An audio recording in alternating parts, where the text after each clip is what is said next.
Hello, everybody. Welcome to the inaugural episode of The Zillamaster Show, or The Zilla Show for short.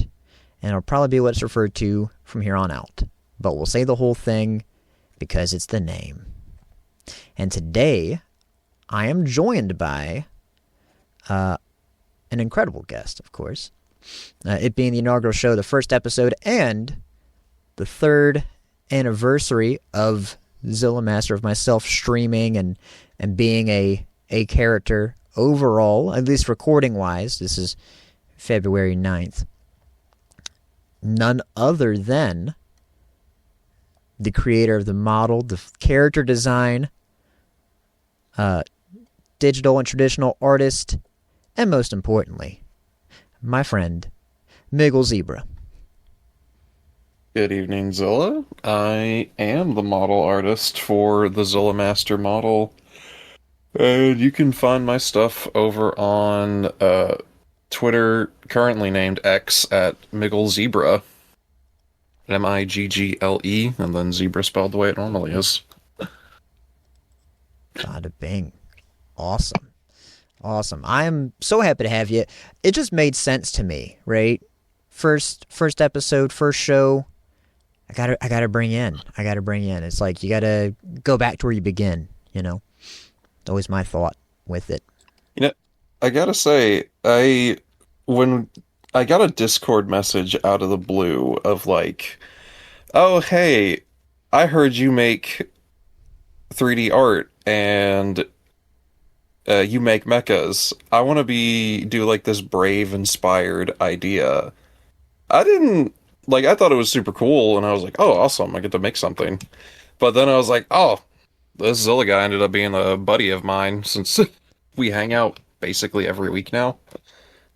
At least. Sometimes twice a week. Sometimes twice a week. It's awesome. Yeah, it's a crazy Off story. Stream, too. Off stream. Because I'm usually always lurking in chat. Yeah, no, you're pretty much always there. You know, you're always there, which, again, so much. Thank you for the support. It really does mean a lot. But yeah, hanging out in the Discord, which everyone's welcome to join.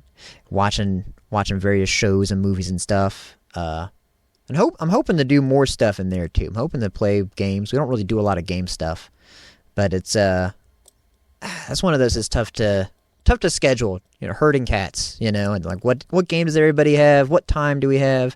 We got a lot of different time zones represented. Shockingly, you wouldn't think it, but we got shooters everywhere, which is funny.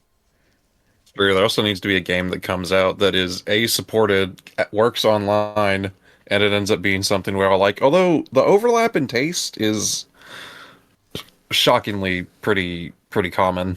Yeah, it is. Most everyone's a fan of Gundam. True. Or is open to being one. Exactly. It's I guess, you know, it's a lot of like-minded folks, so I guess that only makes sense. But it's kind of a crazy story, though. I guess I lost that track. Whoops. Of us getting introduced and the beginning of Zilla. I guess we're talking a little bit meta with this first episode, but that's okay. It's an anniversary thing. We got to divulge some of the beginning of Zillamaster. I don't think I've ever really talked much about that on stream. Not a lot, which is kind of fun. Yeah, I've actually never heard the way you were introduced to me, because I know when you messaged me, and I know who sent you my way, but I've never heard how that went down. Oh, okay, here we go. So this is going back, I guess it was 2022, about November or so. And for quite a while, actually, a lot of people told me, like, hey, you should stream. I'd love to watch you stream. I think you got a good voice, which is funny. And I was like, all right. And I've finally gotten gear. I'd been inspired by a few streamers, I think I've said this before, but, you know, one of my biggest inspirations really was Keys and I feel like a lot of people say that, you know, because that's like, she's the OG VTuber. I mean, she literally coined the term, you know. She's not technically the first. There's a few other streamers that beat her to it with like having an avatar on stream or presenting yourself that way. You know, I mean, you could go as far back as like Max Headroom and say, oh, he's the first VTuber, but I digress. Watching her videos back, I think it was 2016, huge inspiration. Those were, you know, shorts getting me through the day. I said it was short, it's a 10-minute video, which that whole format's kind of dead and buried, which is a shame. But I felt it was time to do it. And my friend who had met online, Nem Poyo of the Uma Musume fan base, the Nem, one and only, was streaming at the time. And I was like, hey, I want to do what you do as well. So I asked her, and she happened to know someone who did mecha art, 3D designs, and I was like, oh, really? Really? It was sending me their way, because I'd love to work with someone that is at least mutual friends, right? Friend of a friend. Because you never know online, right? You never know when you go to commission an artist or somebody, you have no idea who they are, so I try to keep it close if I can, right? You want to support your friends and support your friends' friends. And that's how I got into contact with you. It's just crazy because, like, I know Nem, which I think the vibe of the fandom has kind of changed, but Uma Musume pre-English release, a lot of people just knew each other. So I was in, like, a Discord server that Nem had, and I would just post art there. Sometimes it was Uma fan art, sometimes it was my own OC stuff. But she sent you my way, and it's like, dang, if I wasn't into Uma Musume, we would not have met, which is crazy to me. But when you message that, you specifically cited Braves, like, awesome. I love Braves, Jay Decker, Gal Gar, some of my favorite things ever. But I was like, I need to look as pro as possible, because I got together reference images, I did some sketches, I even did some blocking out in Blender just to be like, if this guy's really gonna be up front and, like, paying me to make something, I need to show that, like, I can do this. Because I think I sent you some of my own mechas, which I wouldn't say they have a Brave aesthetic, but I at least sent some stuff that's like, I know what Braves look like, and I know how to make something that reads as a Brave. Yeah, you had me fooled. I was like, well, this guy really got his stuff together. Because I was like, oh, wow. I was like, I'm the newcomer to this whole thing, because I don't think I had done, like, a single commission art-wise outside of, ironically enough, Nem, once again, the connector of all this, right? I think she was asking for, like, comps to help out for paying something. I don't even know what it was. But I was like, hey, can you draw me Yoshiko from Love Live? And it was like $5 or some shit just to help her out. And I was like, oh, cool. I think it was right after that is when I asked about streaming, about you indirectly, which is funny. So I was like, oh yeah, this is 100% legit. Yeah, I knew you were on the up and up when I saw the Ultraman Tiga icon, which at the time I didn't know that was a costume. Yeah, that was my cosplay. I was like, this guy's cool. He's got an Ultraman icon right now. Yeah, he knows what's up. And that's how you know, right? And especially, I mean, I guess now tokusatsu is a lot bigger than it was even a couple years back, which is great. I love that more people are getting into it.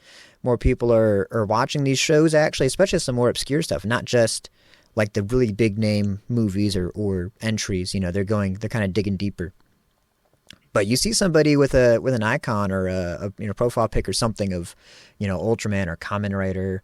I mean, even Godzilla still, you go like, all right, this guy kind of knows ball, see what's up. And I think that holds true even now, I would say. For sure.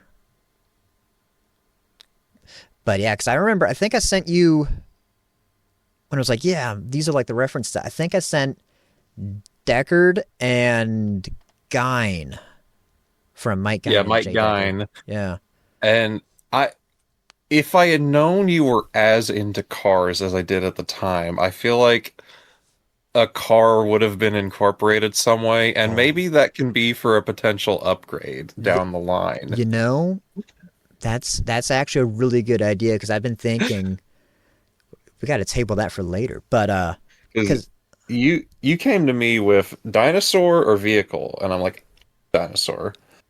And I think I sent you the Sentai mecha for Ryu Soldier, which kind Yes. of has this very prominent red kind of regal motif to Yes, kind that's of get right. the baseline Oh for where man. I was thinking. Yeah, and it was, I mean, that was like the perfect, because that was like what we were thinking. It was like, there we go. Because I had the idea, the concept really of what would become Zillamaster in my head, but I didn't have all the pieces. I didn't have everything like drawn out in my head. It's like, all right, I don't know exactly what he's going to look like, but I know the direction it needs to be in. And then I'm just going to trust you to take that and make it into this inevitably. Yeah, and like all things considered, you gave me like an endless amount of freedom in terms of like color scheme. Like you said, T-Rex is my favorite dinosaur, so we got the T-Rex shoulder pads. Mm-hmm. And I think I cited like Horyu from Gao Gar as one of my main like reference point. That's kind of why you got the off-white face, and the Braves in general have those big like golden crests on the chest plate. Yeah. I think hilariously, it never crossed my mind the comparison to like Rodimus Prime, Oh my god, I've never thought about that until like now. but and I didn't know it at the time, but I should have assumed you were going to be into Getter Robo. That the accent there, the accent colors are because of like the Getter rays and the green effects that Getter Robo has. Yeah, which I love it. It's a great color, and of course, Getter's one of my absolute favorites. Oh, speaking of which, I tried out some of the DLC for Super Robot Wars Y. They just put out the second pack, and I got the Getter Noir. It's pretty sick. Oh, nice. I need to pick that up and actually play it. I need to be more consistent with the game, but it is really fun. It is really fun. I still wish they'd fix the custom BGM stuff, but it's whatever. It's whatever. I'll live. I just don't see how you downgrade that when it's been the same for the past like 10 years since they've been doing custom BGM in those games, but what are you going to do? What are you going to do? I guess bitch and moan on the internet. And maybe one day they'll fix it, but it's strange because like G Generation had totally custom soundtrack and you can set it per unit. Yeah. And like, I mean, it technically works because you can set it per unit. You can't set it per series. You can only set it per unit and like per attack, which is nice. But you can't change the volume. You can't overwrite music either. Because on the prior games, you could change it to like entirely, change one song out for another of your own choice, which was nice. But I think for me, the bigger thing is the volume thing. The fact that you can't change the volume in game is so infuriating.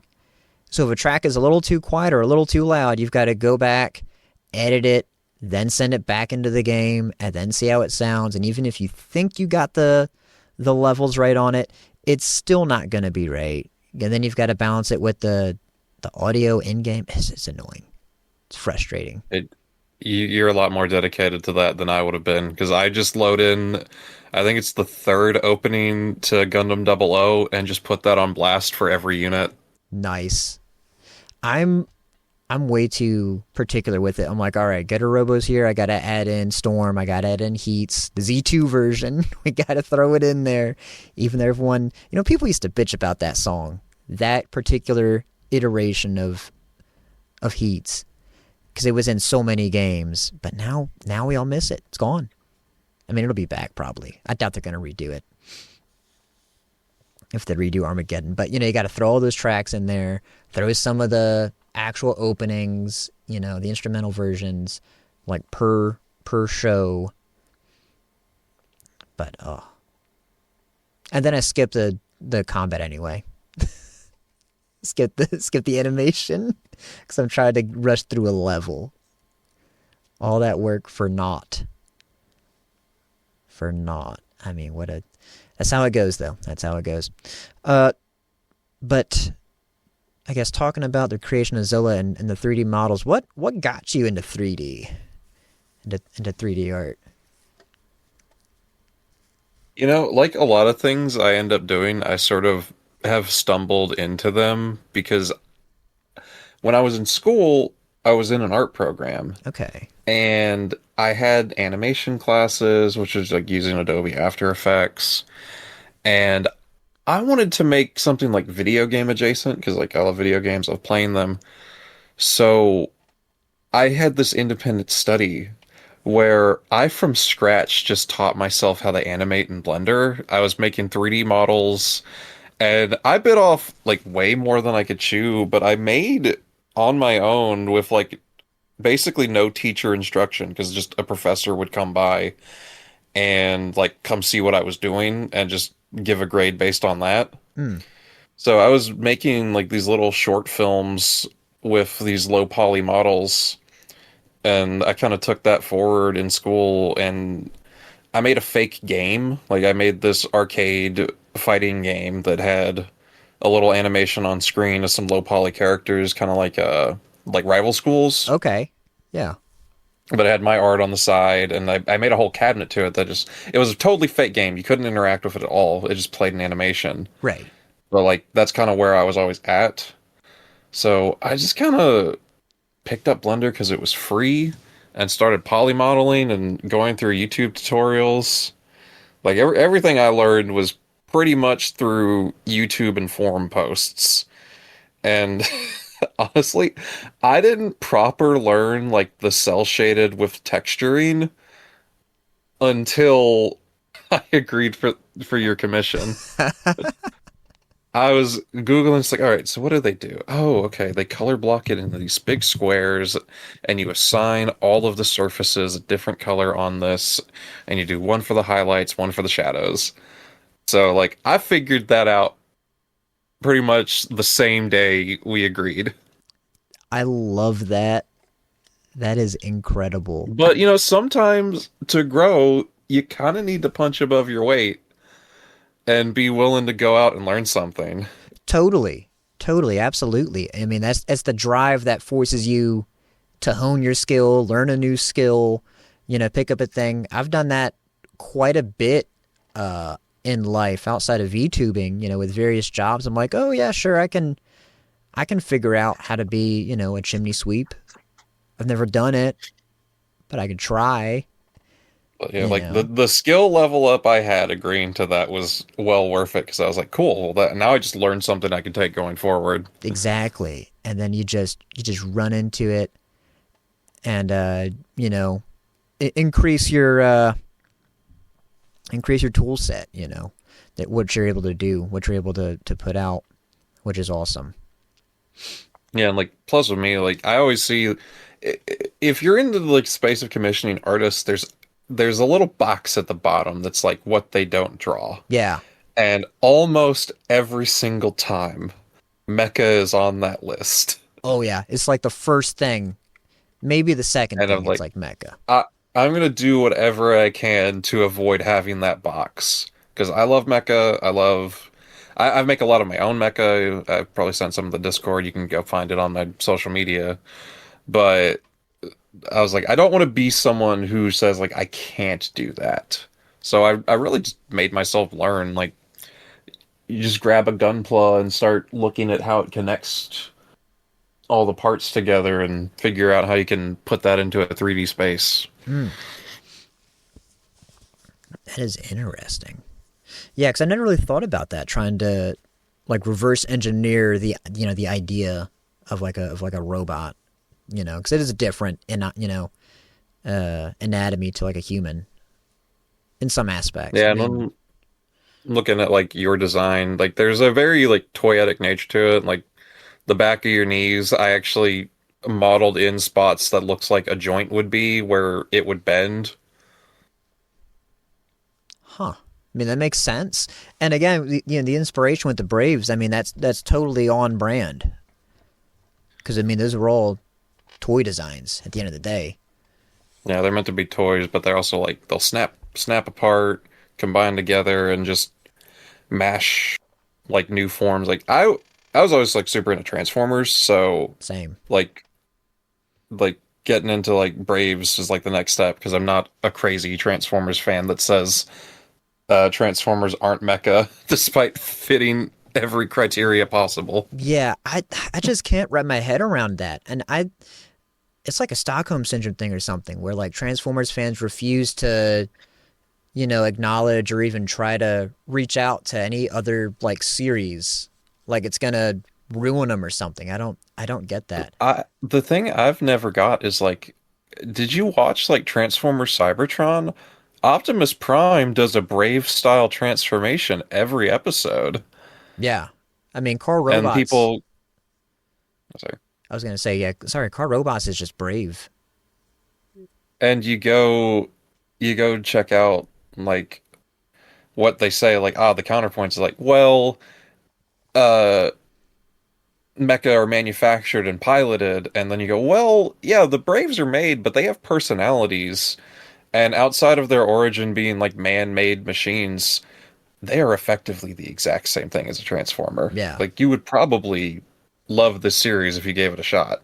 Exactly. Exactly. I mean, hell, even Ex Kaiser, he's an alien. I want to say. I want to say Ex Kaiser is, if I recall. So even then, because that's the first Brave series, and I guess for those that don't know, there might be a few of you that don't know what the Braves are. The Brave series was like a bridge. After G1 Transformers more or less stopped, mid late '80s. Takara still wanted to do it, right? But the Transformers brand was not looking so hot at the time. So they paired up with Sunrise, the animation studio, and made essentially, I mean, Transformers 2, Transformers Late. But the idea with the Braves is it's an original series based more on Super Robot roots, a lot more combining, a lot more heroics, good guys, bad guys. And each series would be an original entry and not connected to the last. So they can make a whole new set of toys, whole new set of characters, and just keep going. And that went for a hot minute, all through the 90s. With, I think, Gal Gaigar being the last full series in 97, if I remember. Let me...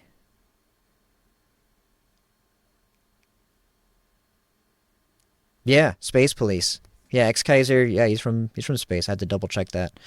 Uh, so even then, like it's pretty much just Transformers. Kind of just Yeah, the overlap of weird things you learn about Transformers toys, like uh G1 Jetfire is just a Valkyrie from Macross. I forgot which scale it was, but was it the 48th?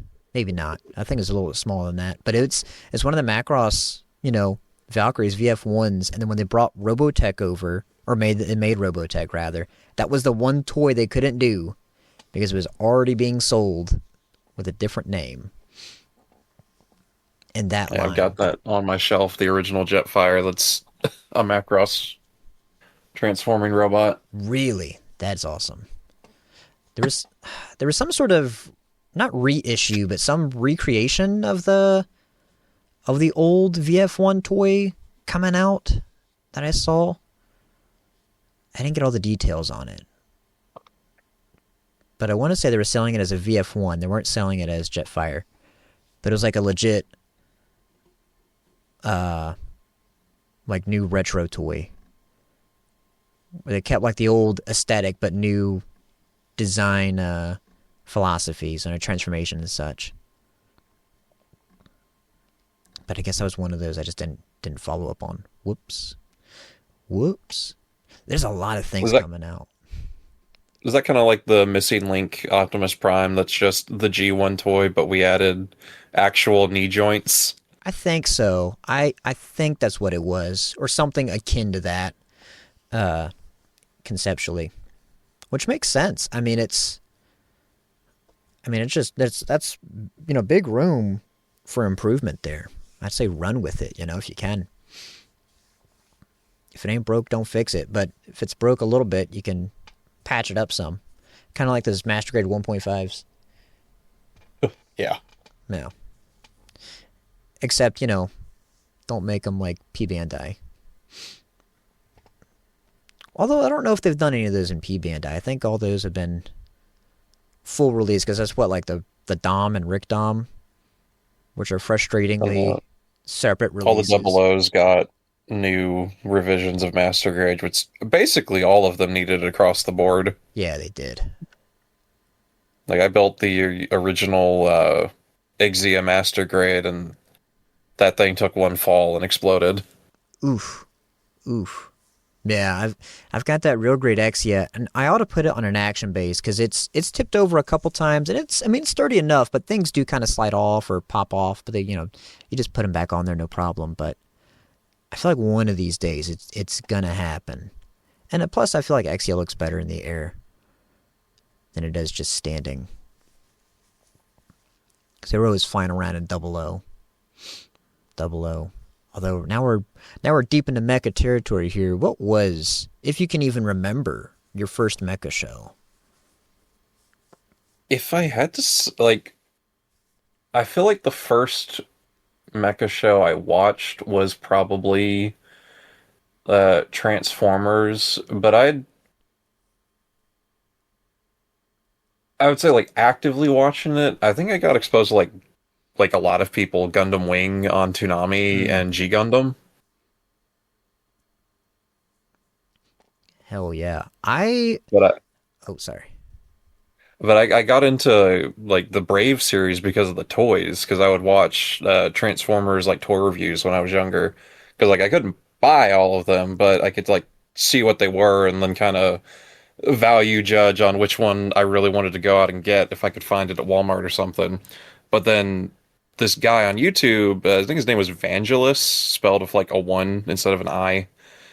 He just did this long video series of the Gao Gai Gar mecha, like reviewing them, and I was like, that's really cool. I don't know what that is. And then I just went and I think I found the show segmented in parts on YouTube. I love that. Yeah, I actually missed Gundam's airing on Toonami for the most part. I don't ever remember catching Wing. I saw the commercials for like the Wing toys, but never really caught Wing. I caught a bit of G. I think like you probably also Transformers, definitely watching like Robots in Disguise or Car Robots, as it's more commonly known when it was coming out. And Armada, those sort of shows. Zoids for me as well. Zoids, I grew up on Zoids. Zoids was like, I couldn't buy them because I didn't have a lot of money. No. But like, I would go to birthday parties and people would get Zoids, and it's like, those are really cool. Like the wind up ones that had the little, I think they had rubber nubs on the side that you would twist, and then they had a wind up gimmick to them. Yeah, those are the OG kits, toys. Yeah, because I watched, was it New Chaotic Century? That's the one where it's like Chaotic Century. That's like the competition one. The competition one, yeah. Which because I think they aired them out of order. I think it was Chaotic Century first, then the one with the war, but that came out before somehow, which is a little bit odd. Yeah, I never had any of the kits. I had a couple of the toys because Hasbro, I guess since Takara and Tomy and Hasbro, that might have just been Takara at the time, are buddy over the Transformers. They handled the distribution of Zoid stuff, but they also made their own Zoids toys when the shows were airing. It's the same relationship they have with Beyblade. Although now Takara keeps like Hasbro on a leash with Beyblade since they went like full competitive. So now the Hasbro releases are coming out of the exact same factories in Vietnam. So they're one-to-one the same toys now. Interesting. Which I don't think has really happened since like Transformers Armada and Cybertron, because they were just using the Japanese molds. No. So you got like really accurate Transformers toys out of that era. That's surprising. Beyblades are made in Vietnam? Yeah, well, the ones I own say made in Vietnam at the bottom. That's surprising. I had no idea Takara had manufacturing over there. I figured it would all be done in Japan or maybe China. Huh. Yeah, I only know X, so I don't know how true that is for Burst, and I think prior to that was Metal Fight. Okay. Yeah, because I mean, I had a few Beyblades growing up, but not a lot. Not a lot. I never got too big into it. I was shocked to know that to find out it's still a thing. It's still going strong. And like you said, now it's like really competitive.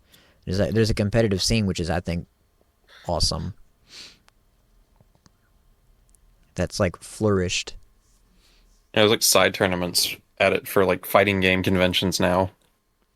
I love that. I hope it grows into like a bigger thing. I haven't seen it at a convention yet, but I hope to see that one day. Although that's the last thing I need to be getting into is Beyblade. But sometimes you gotta let it rip. Sometimes It's true. just gotta do it. So maybe I will. But no, I guess the first show that I really watched, like sat down all the way through and like watched it, unfortunately was Robotech. Because they Oh, you know what? I forgot to leave in Robotech. Yeah, I did watch that too because I had like the games and stuff as well. I have the terrible uh Robotech shooter that was on the GBA. Oh no. That got re-released of all things. Oh, it's dreadfully boring. Don't buy that game. No. No. I had Robotech Battlecry on the GameCube, and then they were re-airing it on Toonami as well at the time. Because they were like, "Oh, they're doing Gundam. We got to double dip. We got to try it again. It'll work. It'll work this time." I mean, they had a good run right there though. But no, I went back and watched it on Netflix because they had it on Netflix at some point, and I was like, "Oh, this is really cool." Just completely oblivious to Macross, because that was still when Macross was like, if you knew, you knew, but Harmony Gold had done a damn good job like keeping it out of the public consciousness. Yeah, sanding off anything about it and just like, nope, this is what it is. Our version of the show where he made it into a completely different thing is what you get. Yeah. And because I mean, there was no export, no nothing. You kind of had to be in the know. And if you didn't, you didn't. You just didn't know. But I watched that and then stumbled upon Sergeant Frog one summer and binged Sergeant Frog. And it was like, I remember Gundam. I should go back and watch this. And that's it. So thanks, Sarge. Wouldn't it be into Gundam without him? Sergeant Frog's coming back too this year, apparently. Didn't know that. Yeah, they're doing a movie. It's weird. They're doing a movie and they're doing a show. The movie has the entire original cast. They're coming back for one more score. And then they're doing a new show. But I don't know if the show is supposed to be a sequel or a reboot. I have no idea. But it's a new cast. And a lot of people were upset. And I was like, yeah, I get that. Especially if it's supposed to be a sequel. If it's a new thing, I get it, sure. But if you're bringing back all these, legacy characters, this big franchise, they haven't done Sergeant Frog in what, like 10 years, 15 years almost? Since it It's been a ended? while. Like I remember that was like when I was hearing about it, people called it like Japanese SpongeBob. Yeah. Yeah, which, I could see that. I could see that being a descriptor. Yeah, that kind of works. Because it was like 400 or 500 something episodes. Like a bunch of movies. It was one of those that ran forever, but then it finally ended. But now they're bringing it back, which is great. But I feel like it was a continuation. Let them, if they want to do it, let them do it, right? You don't hold the cast at gunpoint. Like, all right, you're doing it, until you're not, until you're gone. The poor voice actress for Luffy. Jeez. 1,000 episodes continuous for every week Yeah. with no breaks. Well, now she's got to do the remake. I don't know if you saw that. I don't know how true. Oh that yeah, is, you'll though. be Luffy forever. Yeah. Yeah, 'cause she was like, "Oh, can I not do the remake?" And they're like, "No, you got to do the remake voice too." And it's like, "Oh, okay." So another 1,000. Maybe that's only going to be 800 episodes instead. By when it's all said and done, that's not going to be as bad as the 1,000+ we're on now. It's like, is Pretty Cure the only anime that runs for like a solid year now? Um, I think so. That's like the Like, only show. because like One Piece was that, because One Piece would be on every week for a year and do like a 50 episode run. Yeah, I think Pretty Cure is like the last thing that still does that. it might be. It might really be outside of I don't know. Maybe does Doraemon still air episodes? Is that still Oh, you know what? There's probably like I'm sure Saizo-san still comes out every week, okay? Yeah, that might be but no one talks about it because those are not shows that get the Twitter anime fan attention. true. There's no hype moments in Aura to Doraemon. It's like I think the most popular anime of last year was a show about Crayon Shin-chan's dad getting food. I heard about that. It sounds good. I mean, and I know a lot of people were upset that Gundam G Quacks won Anime of the Year.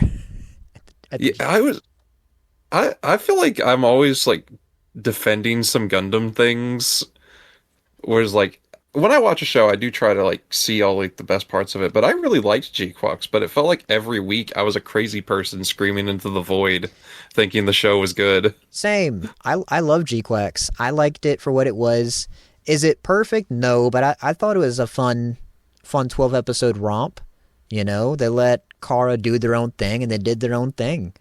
I Yeah, and liked like I it. saw someone like saying like, "Oh, G-Quox has like no original ideas to say." I was like, I think it kind of I does. think it Maybe it does. can take.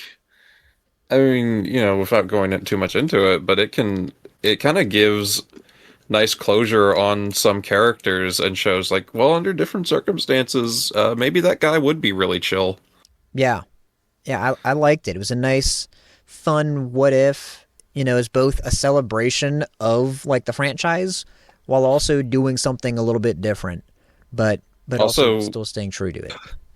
took a character who is removed from the movie edits of Gundam entirely and makes him one of the, I wouldn't say most popular, but he's definitely, Shalia Bull is now a beloved character despite being basically nothing in his original appearance.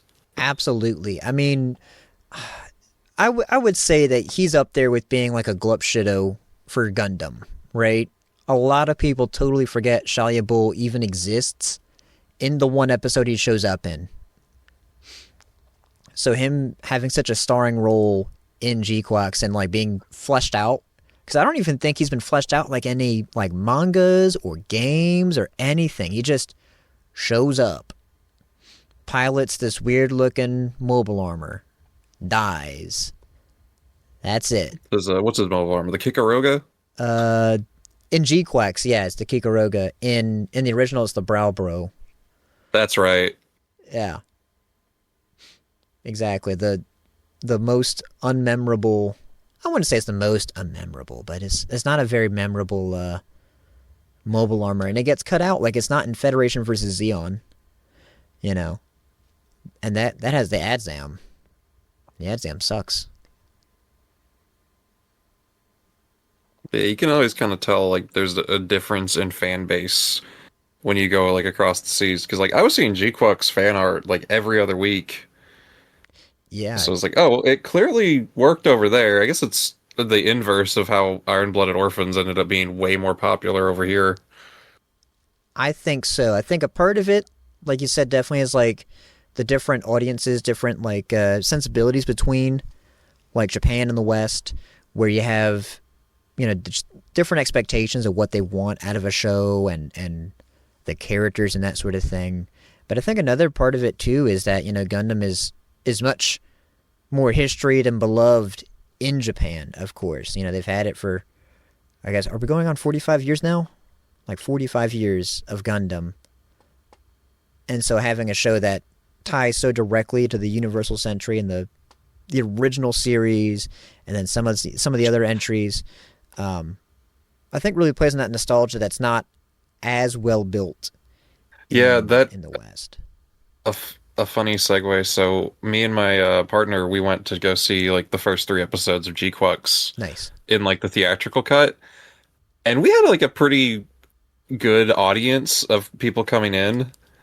And as we were leaving, I just heard some guy's girlfriend go, it's like, see, my problem is like I never liked Char, and that was like a solid hour of Char before it got to the new stuff, and I'm like, hey, it was 30 minutes. It was it was 30 minutes of Char, Yeah. but then goes on this rant. It's like, so now see, they should have done a movie for Gundam Wing. And like Gundam Wing had a movie. It's called Endless Waltz. Endless That Waltz. show's done. Yeah, it's been done, and you don't want the sequel. I challenge anyone who loves Gundam Wing to read Frozen Teardrops and then tell me they like it. It's not that good, but the designs are cool. That's so weird. That's so weird. When I went and saw G-Quex in theaters, I had to go see it. I was like, I got to see this preview, which sucked because it was like 2 months of nothing until the show actually aired, and then you had to watch the episodes you already seen. Not in the order you watched them in, though, originally. No. Because they put the prologue as the second episode. So then you get in the loop of G-Quux is continued in the prologue episode. Yeah, it's like they pulled a Victory Gundam. It's really funny. It was like, what? This is so strange. And I still don't think they've released the movie version yet.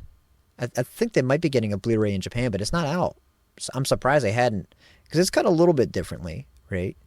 Yeah, there's some scenes different. And I think we've got extended scenes in the anime. I'd believe it. But like, I saw it once in theaters, so my memory is not 100% perfect on what exactly it was like. Same.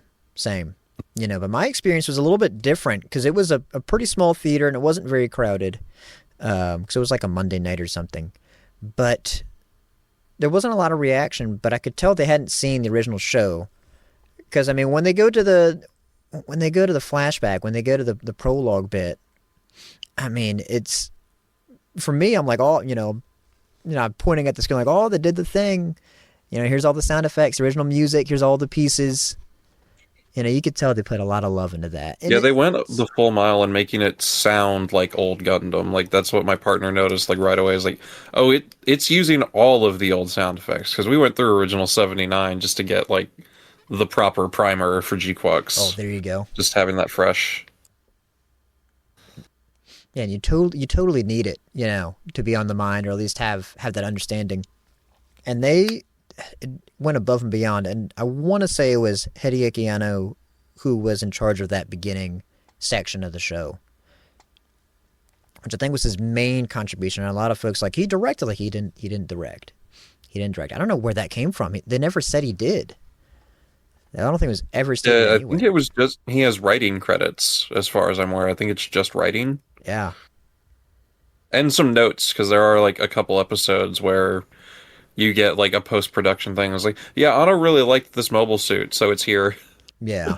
That I loved. He was like, can we just put that in there? It's like, all right, sure. I mean, who's going to Humble request. Yeah. Humble request to director of Shin Ultraman, or co-director of Shin Godzilla, writer of Ultraman, and then director of Shin Kamen Rider. Yeah. I don't want to overinflate, like, there's a second director on Shin Ultraman. Yeah, a lot of people don't give Shinji Hayaguchi his fair credit. He did a lot of work. He put a lot of work in. All those Shin movies, because he's on Shin Godzilla as well. And I want to say he's on Ultraman. Or Kamen Rider, excuse me. But I liked it. I liked that show. So when I saw that it won, I was like, oh, that's really funny. And of course, there's some people that are upset. And I was like, I don't even know how you could be mad at that. Shockingly, And then over here, Solo Leveling is winning Anime of the Year. Yeah, right? And it's like, A show I have heard described as chicken breast and rice on a plate. that's what it sounds like. And maybe I'm too much of an old type, but I look at something like that and I just can't be bothered. And like, I've watched some of those shows, some of the newer shonen stuff, try to keep up with the kids and just, see what's up, shake it up, see what happens. Like, I watched Shield Hero. Shield Hero's all right. It's okay, but it's just not great. It doesn't pull me in. I'm not that invested in the characters. The animation's fine, but like you know, I could watch a couple episodes and be like, oh, that was fun, or I could skip. Like I think I dropped it this latest season that came out. I think I'm like 4 episodes away from the finale, but I just don't care. It doesn't matter to me. If I have the extra time, sure, I'll go finish it, I guess. But oh well. If I'm missing out, oh well. So I feel like it's like one of those. It's not bad, but just not. It's not great. But what are you gonna do? What are you gonna do? You just hold out for the one show where it's like, oh, well, this is narrowcasted specifically to me and no one else. Yeah. Like when Bravern came out, I was like, oh, awesome. And then it settled in. It's like, dang, after Bravern, there's not a mecha show coming out this year. But now we're in a swarm of mecha things coming out again. Yeah, we're in a real renaissance here between Hathaway's Flash 2, which still doesn't have a release date internationally. Please do that soon. I want to see it. With Oh Sweet Child of Mine as the outro.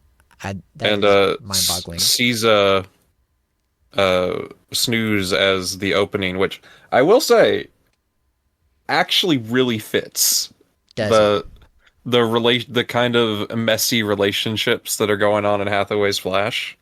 Okay. So that is oddly a really good pick, and I feel like Sweet Child of Mine is only there because he's the son of Bright Noah. I feel like that's the only reason, but like I could map out the significance of like some of the lyrics in Snooze to what's happening in Hathaway's Flash. okay. But the downside is like, would have liked an original song. Yeah, an original song would have been nice, but I mean, this is the first time Gundam's really done that, where they've taken pre-existing music legally and put it directly into their work. The ending of Thunderbolt being a remix of a Janelle Monáe song. Oh no, I was referencing some of the songs from the movie trilogy being plagiarized. I didn't know that. Yeah, there you go. There's your Gundam deep lore. Like half of those insert songs from the Mobile Suit Gundam trilogy, they're plagiarized. I had no idea until I heard like the originals. Like, oh wow, yeah, they just kind of stole this.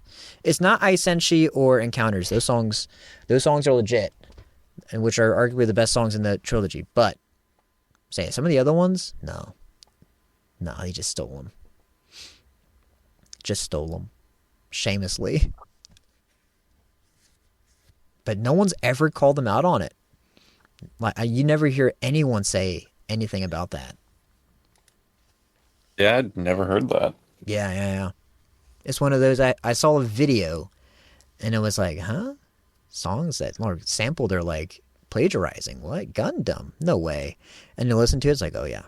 I'll have to maybe throw a link down there somewhere. I don't know. But that was some crazy stuff. I had no idea. Let's see. But no, we got a big year. We got Gundam. I don't think there's any other Gundam project announced outside of Hathaway's Flash 2, but that's a big one. That's definitely a big one. We've got Pat Labor returning with a few movies, but it sounds like a compilation of episodes, so it's like a series, like a mini-series. That's very exciting. Yeah, I saw the release, and it's like 3 movies. To me, it sounds more like what this would have been an OVA if it came out in a different time. Yeah, 100%. This is like, yeah, we compiled these things into OVAs, but they're episodes. I feel kind of like the Code Geass show series thing that came out last year before last, Rose or whatever. Where in Japan those were movies, those were theatrical movies. It was like four or 5 movies, but elsewhere it was just cut up into a show. But I don't know how it was produced or meant to be viewed. I don't recall which way it was supposed to be, but it's same situation, pretty much.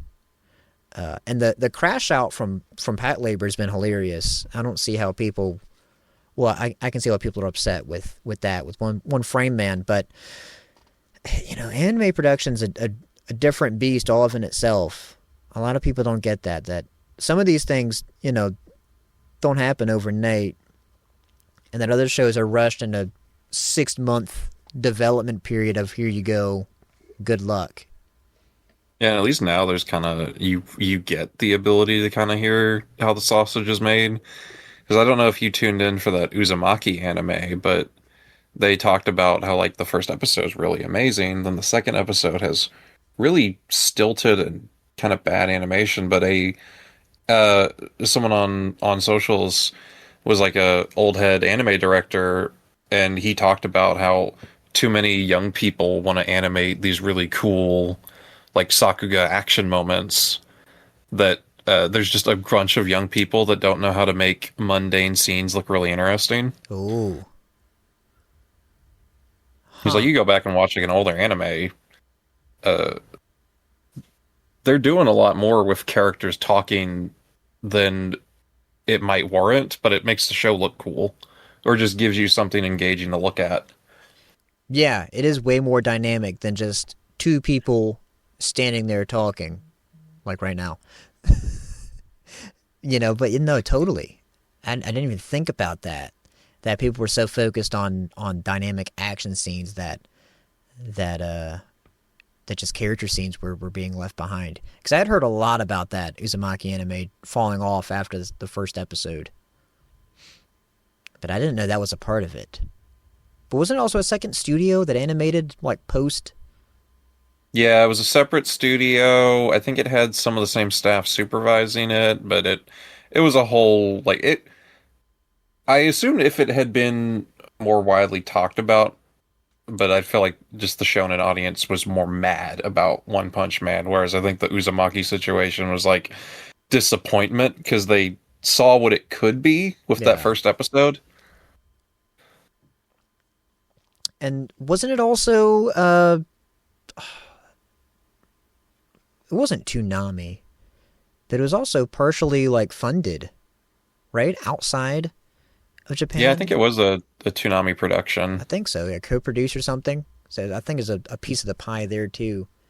Yeah, Toonami's done a little bit of that every once in a while since it's had its resurgence. Like I never watched it, but there was some anime called Pirate Princess that was co-produced by Toonami. Huh. I haven't even heard And of that.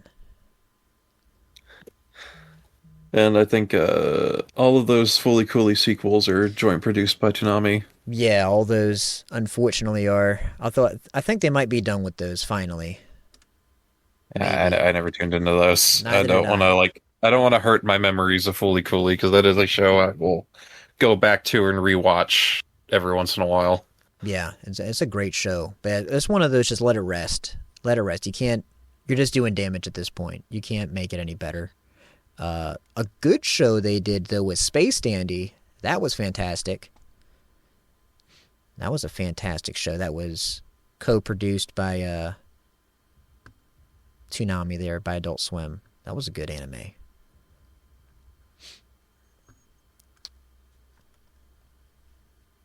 But yeah, I don't know. That's some weird happenings there. But no, we got that. We got. I'll throw Ghost in the Shell in there. Ghost in the Shell, I think is it's mecha enough. Some people be like, "Oh, it's not mecha. It's mecha. It's mecha enough." Tachikomas count. Tachikomas count. Tachikomas absolutely count. Yeah, getting a. I mean, I don't know if it's going to be 1-to-1, but getting a more faithful adaptation of the manga is shocking and sticking with the original art style, which no other adaptation has really done outside of that PS1 game, which is wild. Absolutely wild. But I guess, I mean, once you did the movie and it was so different, it's hard not to think of the major like that and not think of the characters in that style, in that sense, right? Yeah, that's in a weird case where it's like that is a unfaithful adaptation, but I also really like it. So, I hope this doesn't have like a revision of like Oshi's Ghost in the Shell is bad because it's inaccurate. Yeah, no, I definitely don't want that. I definitely don't want that. But just seeing the original through, I hope they actually do stick close. I mean, it doesn't have to be 1-to-1, but get a lot closer. But just seeing some of the preview stuff and some of the animation, like not references, but whatever they have, like Yeah, I was character reference impressed art. when the art was coming out for it, and I was like, oh, we can just make shows that look like this. We can just do this. And there was nothing stopping anyone from doing that. Yeah. Yeah, because like the Major's a motive here, because she's kind of goofy. A lot of folks have not read the manga. She's not like this super stoic, ultra badass. She has moments like that, but she also has like goofy moments, which is Yeah, really she leans a funny. lot more cute in the manga version. Yeah, yeah, which is pretty much taken out in every other adaptation, which is kind of a shame because I feel like it rounds out the Major's character. It rounds her out, makes her more human. So I hope that's there on full display here. I got a feeling it probably will be. But I'm interested to see what changes they're going to have. I feel like they can't do it 1-to-1. There's got to be some changes in there. Especially with that certain boat scene. If you know, you know. If you know, you know. So that's not even in the recent manga reprints. It's not there. That is cut out. Yep. The CGI boat as well. Yeah. It's all gone. So I got a feeling that that's not going to be in the show. I mean, Carl will be surprised if it is, but I've sneaking suspicion. Hey, maybe that's not going to be there. But then speaking of Mamoru Oshii, Votom's returning with a new movie directed by Mamoru Oshii. That's gonna. So excited for Votoms. I'm insanely excited for that. That's one of my favorite grounded mecha designs. I'm so excited to see that coming back this year. Yeah. Insane. I love the Scope Dogs. All the designs in Votoms, but the Scope Dog is such it's such an iconic design, and you can't go wrong with it. And there's a lot of room for customization, but even just a bare base Scope Dog with just like the machine gun holds up incredibly well. So I'm excited to see what they're going to do.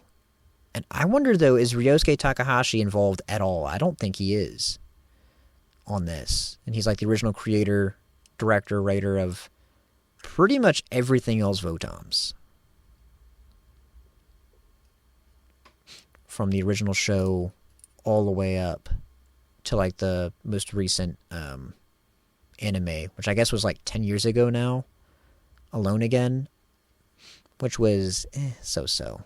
He also did a novel, I think, that came out for Votom's anniversary a year or two ago, which had Cutico. Because it's also a universe where I feel like there's a lot of room to tell other stories like Mellow Link or, outside of like Cutico and the Red Shoulders. Like, you can do a lot. Because it's almost, I wouldn't say it's as big as like Warhammer 40K, but it's a pretty big setting with a big space war with a lot of planets. You could do anything. You could do any story in Votoms and it work. But they haven't. Big missing opportunity there. I don't know how you don't do that. But again, that's like Bandai not making Votom's model kits outside of the Scope Dog.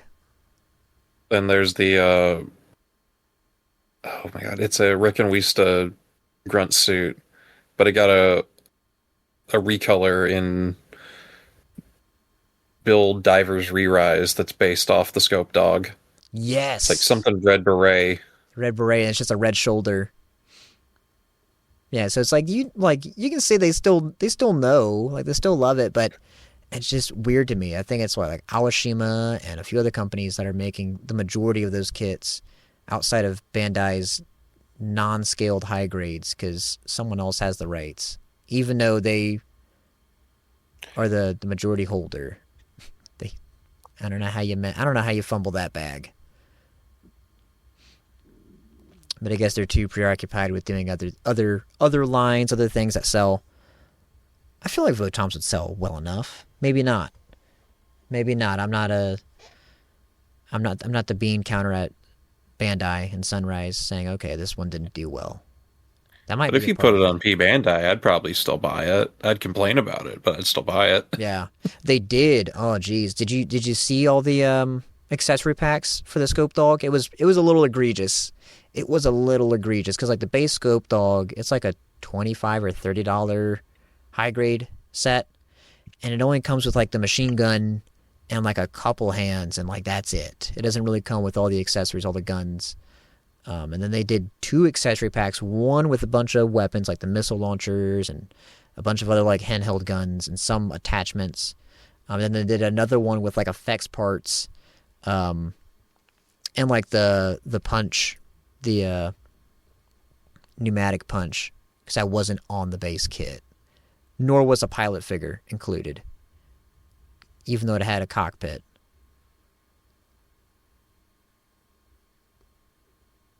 And each set was like $20. I was like, that's a little much. Come on. Now. Yeah, I'm looking at the accessory packs right now. They cost as much as the Scope Dog. Yeah, and it's like, is that really worth it? And there's some like good accessories, like they're not bad, but come on, come on. I'm not paying for 3 dogs for 1 dog's worth of kit.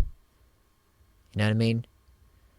But then they have like the burglary dog from Shining Heresy, and it's only like $40, and you get that whole loadout, and that's a bunch of weapons on that guy.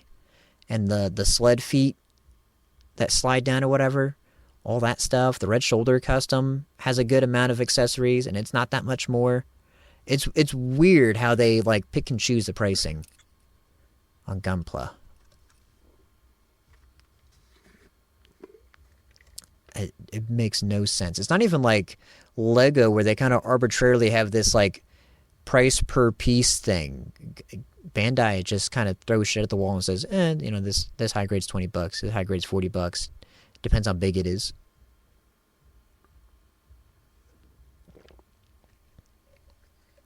There might be some pricing thing behind the scenes, but I don't think they've ever said it as to what constitutes like the pricing range. Yeah, and like I've never like specifically been burned on a model kit for thinking I was gypped on some accessories, but like I'll look at something like, yeah, that seems a little lackluster. Like I think it was a Strike Freedom, and it just had the pistols. That's pretty disappointing. Yeah, come I on. was like, come on, this Seed is known for its excessive weapon packs. Throw one in. Yeah, at least throw in. Cause he has like the rifle, the pistols. He got a bunch of stuff. You could at least do a couple extra, or a beam effect. If you do a beam effect, I'll be okay with that. You know. Yeah, beam effects are a given. That's free with every Gundam kit. Yeah, at least they're doing with Gundam kits. Godzilla has not seen one in years in the SH Monster Art line. Unless you had to pre-order it, and then that's the only way to get the beam effect part. Yeah, they stopped doing that too, which I guess is for better. But I mean, at least do the effect part. Exactly. All glory to Hiya Toys. Hiya Toys. I don't. Although I'm gonna get that Kiryu. I want to get that Kiryu so much. Oh, that looks so great. Although I guess Devil's Advocate, it doesn't come with a beam effect part technically, but none of their figures have yet. But I feel like they're on the cusp of doing it, and Bandai's got to shape up. Yeah, and they're like cheap, significantly cheaper than the SH Monster Arts. Yeah, I mean, I got the Heisei King Ghidorah, and it was like $100, $120, and the Heisei Ghidorah reprint was like two something. They wanted like $300 for Showa King Ghidorah, and he comes with nothing. Just a 3-headed dragon. And I was like, come on, that's ridiculous. And I have the bootleg figure that somehow leaked years prior. I don't know what happened there. I don't know how that happened, but it happened. It was 2019 when that thing came out with the wrong color, but I mean it's there. Figure's not worth $300. Sorry, there's no way. So, I guess one kit that I had that I wouldn't say is lackluster, but it was very bare bones was the Leo, high grade Leo, but it was also $10. Like it's like that's an army builder if I've ever seen one in Gunpla. You don't get much with it, but you get enough. And then, of course, they P-Bandide the accessory pack, which comes with a Leo, too, which is nice. So you get an extra Leo. And then you get all the weapons. The flight pack, the space pack, all the pieces that you want, and then some. The Dauber gun, the giant beam cannon, all those weapons you see maybe twice. The shoulder cannons, which I didn't know were command type use. Had no idea. Apparently they are. Apparently they are, though. Now, speaking of which, though, I got to pick up that Messer because I love the SD. Or actually, that's not even the SD. That's the novel version of the Messer. I was shocked that they actually threw that in the movie because it redesigned all the mobile suits once again. But I like that trying to stay close to the original, which is cool because I wasn't a big fan of some of the redesigns in Unicorn that Kotoki did, where he kind of, made them all look the same, which I guess makes sense for like a consistency thing in the universe or whatever and on screen, but it's just a little boring. I don't like what he did with the Gym 3. Although allegedly he designed the Gym 3, but I find that hard to believe. That like the credits are kind of weird, but it says that he did it for Double Zeta Gundam, but I don't think Kotoki worked on Double Zeta because he got his start with Sentinel, which was being published, I think, around the time Double Zeta was airing. So, no clue where that comes from. Sentinel's the same as the XS Gundam, correct? Yes, it They're is. like similar. It's the XS is a like I wouldn't say an expansion pack, but like a armor setup, whatever. It's like a full armor thing, pretty much. I mean, it's more than that. That's a Kentucky. Yeah, it's a Kotoki. Yeah, that was all his original designs. I love the Zeta Plus. I love the stuff he did. The Gundam Mark V looks so sick. We still don't have that in high grade. Shocking.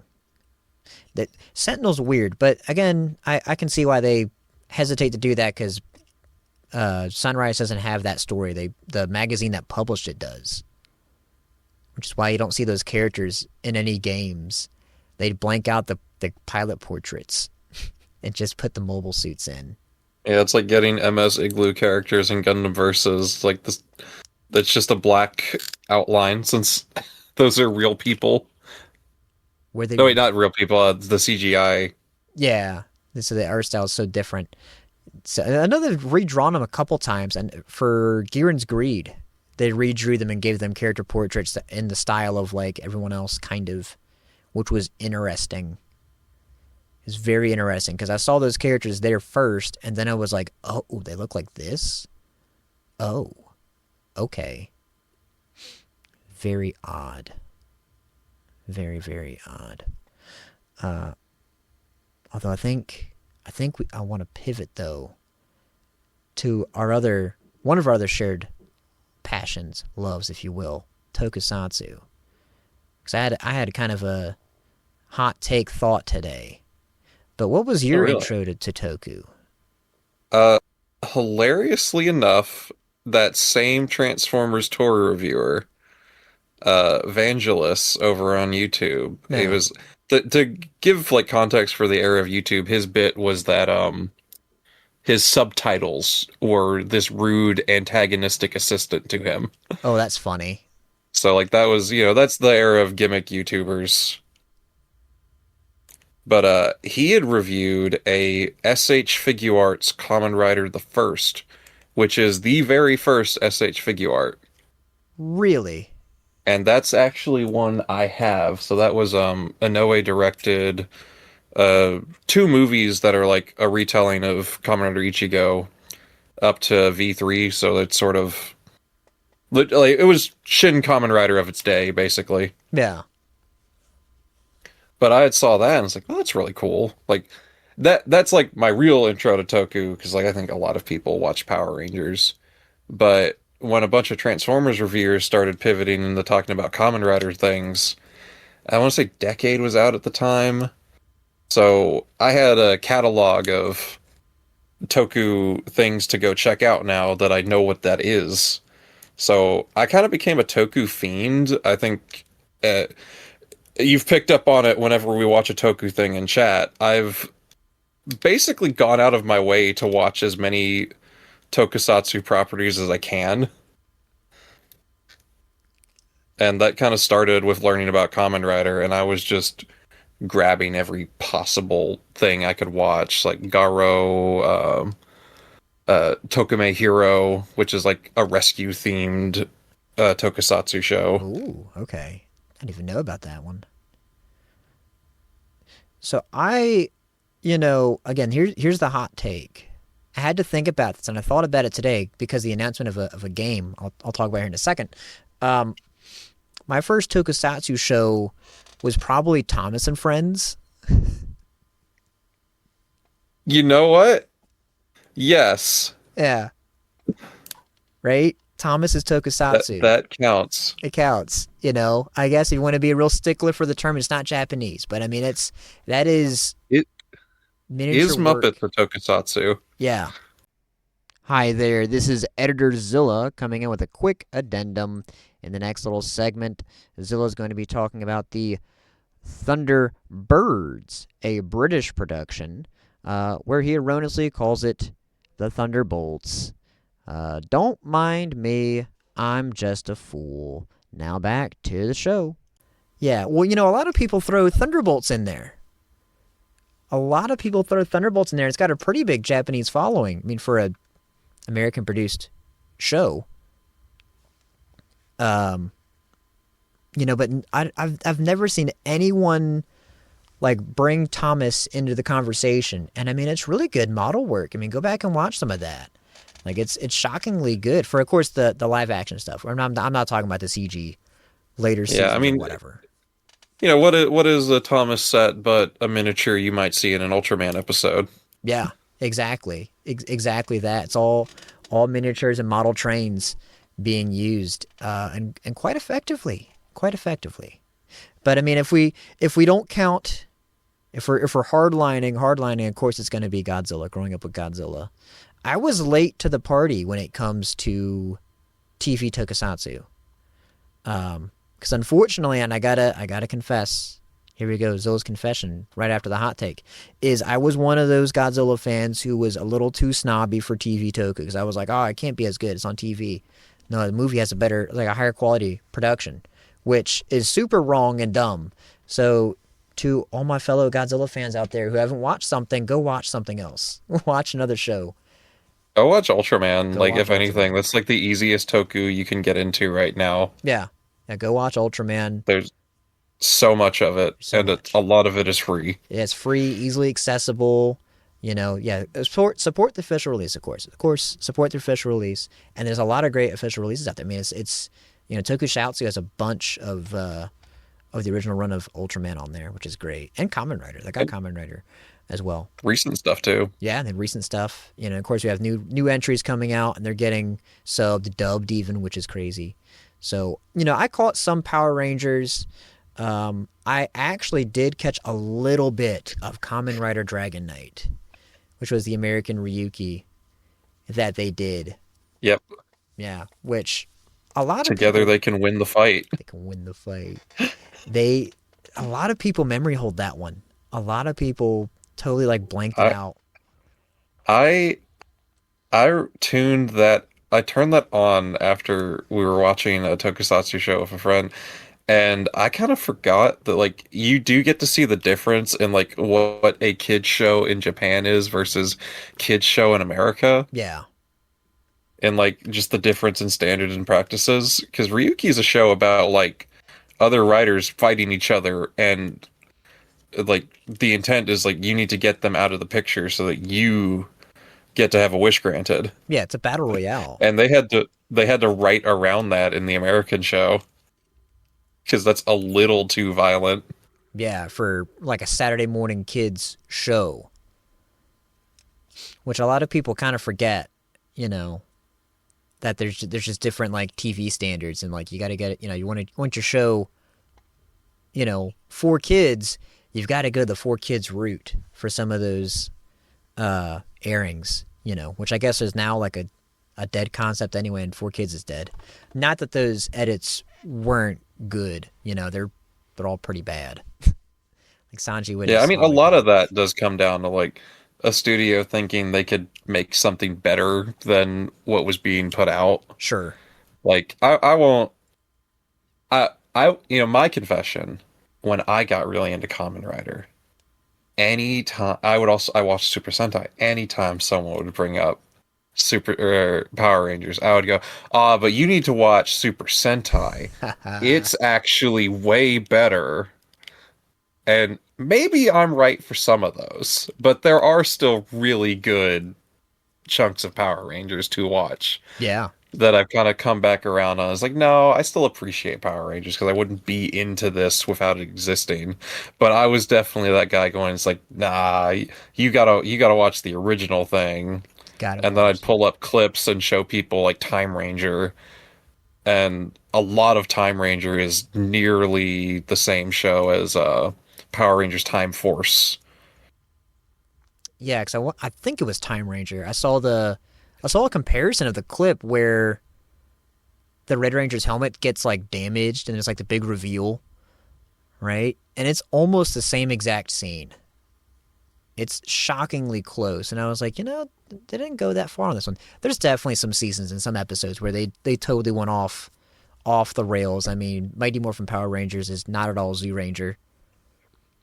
Yeah, although Zoo Ranger isn't a particularly beloved season in its own home country. No, not at all. Which is like when that collab came out for MMPR and Fortnite, the Japanese Twitter response is, "Why is Zoo Ranger here?"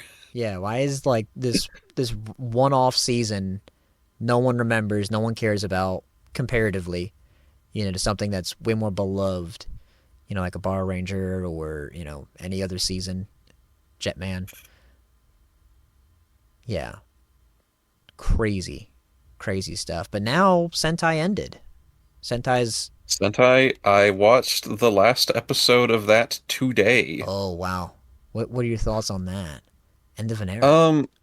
Zyuranger, or not Zyuranger, number one Sentai Gojuger is kind of a weird experimental anniversary show that's kind of has this idea of if you possess a ring, it corresponds to a red from a previous season, and you get to tap into their power. Right. And it's another like battle royale season where they compete in number one battles to get a wish made. Right. But it had a really messy production being structured around guest stars, and the Sumio's actress who plays a Goju Unicorn, the Black Ranger of the group, she got recast in like the last 10 episodes. So I have a lot of mixed feelings on how Sentai went out. But overall, I like that Gojuger kind of swung for some fences. I think the era post Hasbro being like, yeah, we're going to just do our own thing with Power Rangers, and then they made the worst show ever with Cosmic Fury. Yeah. Ever since Sentai got free of having to make things for Power Rangers, I think every Sentai season after that is super creative and interesting. Because they've had that room to actually do something. They don't have to worry about, okay, how is this going to be adapted into Power Rangers, because that's a part of the sales. Which, yeah, I guess is also part of the thing that kind of killed Sentai off, because they didn't have those sales. Yeah, it apparently just never made as much money as Kamen Rider, but I think I talked about it a little bit, but there's not as much Sentai can sell you as Kamen Rider can. No, they've done a good job. They've done a good job merchandising the hell out of Kamen Rider. Every season, the gimmick has multiple forms, multiple things. Yeah, when you buy a Sentai changer, every character uses the same changer. Yeah. Different Kamen Riders have different belts. Yeah. Sometimes different Kamen Riders have completely different gimmicks, like a Nox Knight in the current Kamen Rider Zets. His capsules, instead of spinning, they split open and go across his driver. Yeah. Yeah, because he's got it opens the nightmare and does the whole thing. I need to catch up on Zets. I'm like 4 episodes behind because I was out of town, so I missed it. And then I just have not been able to catch back up. It's just one of those things. Keep putting off. Keep putting it off. Zets is kind of a good one to miss a couple episodes for because it has pacing of like Neo Heisei era where Mm. it's a lot of two-parters. So, you know, you miss two episodes. Well, guess what? You have a complete story to watch now because there won't be a to be continued you need to worry about. Yeah, watching it weekly. That's one thing I didn't like as much with Zets.